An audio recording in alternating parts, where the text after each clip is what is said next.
The lights in the Good Morning America studio burned brighter than usual that morning, though no one had touched the dials. It wasn't the equipment that had changed, it was the energy in the room.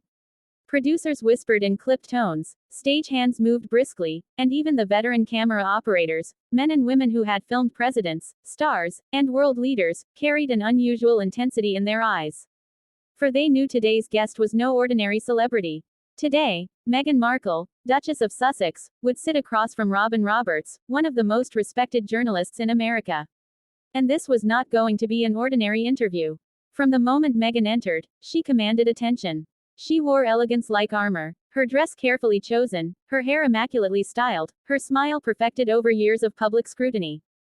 But even the most polished smiles reveal something if you stare long enough, and Robin Roberts was the kind of interviewer who stared long enough. Robin sat poised, her notes in hand but her eyes firmly on her guest.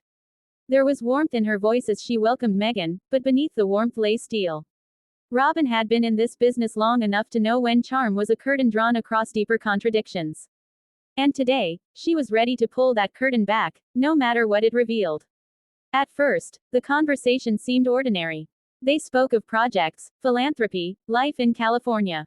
Meghan's answers flowed like water over smooth stones, practiced, graceful, and polished. But Robin wasn't interested in the surface. She began with questions that sounded gentle, but each contained a barb.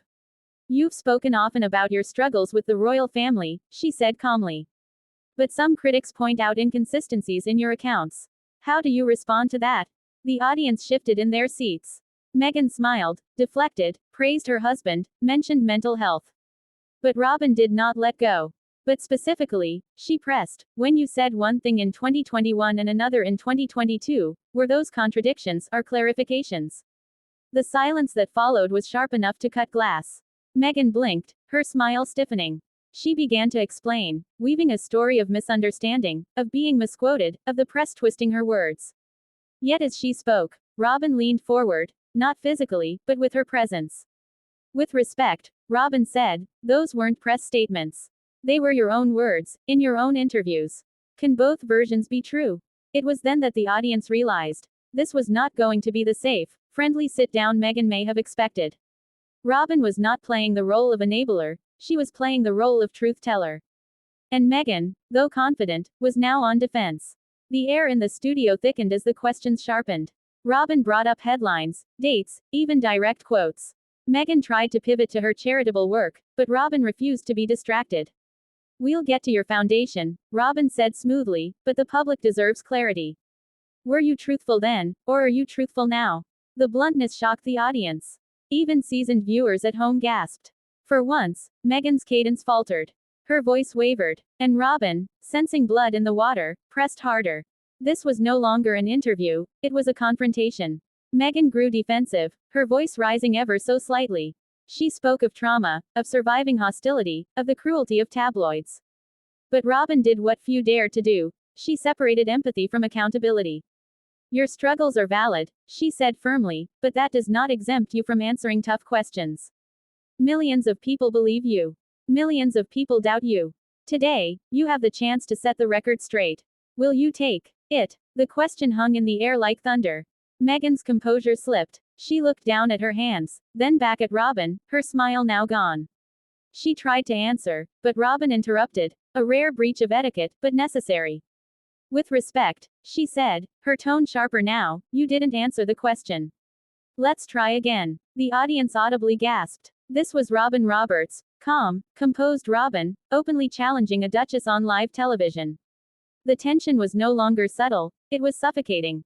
For the next 10 minutes, the exchange grew more brutal. Robin exposed contradictions about Meghan's relationship with the press, her timeline of events with the royal family, even her charitable projects. Meghan fought back, insisting she had been misrepresented. But Robin had receipts, clips, quotes, articles, all laid out before her. Each time Meghan tried to spin, Robin gently but firmly brought her back. "But you said this," Robin would repeat, "so how do you reconcile it with what you're saying now?"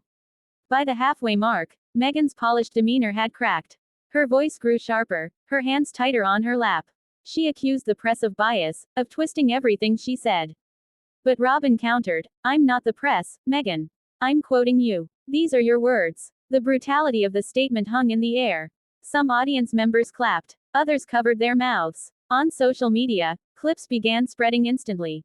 Robin Roberts destroys Meghan Markle live, trended within minutes. And still, Robin wasn't done. She shifted to Meghan's public image versus her private choices.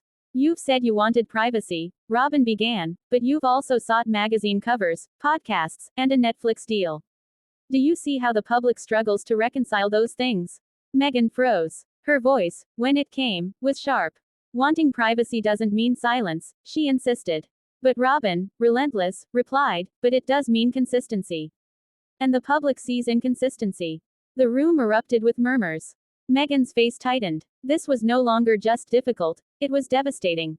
Robin had cornered her, not with malice, but with precision. It was journalism at its most unflinching. And Meghan had no easy way out. The climax came when Robin asked the question everyone had whispered but few had dared to speak aloud. Are you telling your story, Meghan, or are you selling it? The silence that followed was absolute. Meghan's face flushed. She tried to respond, her voice breaking slightly. She spoke of survival, of needing to share her truth to inspire others. But Robin didn't flinch. Inspiration is powerful, she said, but so is accountability. And today, you've given this audience both your words and your contradictions. The audience erupted, some in applause, some in shock. Meghan sat back, visibly shaken. Robin remained calm, her pen resting on her notes, her eyes never leaving her guest. It was clear to all. Meghan had been dismantled, not with cruelty, but with facts. And Robin Roberts had done what few dared to do. She had held power accountable, live, before millions. When the interview ended, Meghan exited swiftly, her smile gone. Robin, professional as ever, thanked the audience and shifted to the next segment. But the damage was done. Within minutes, headlines exploded.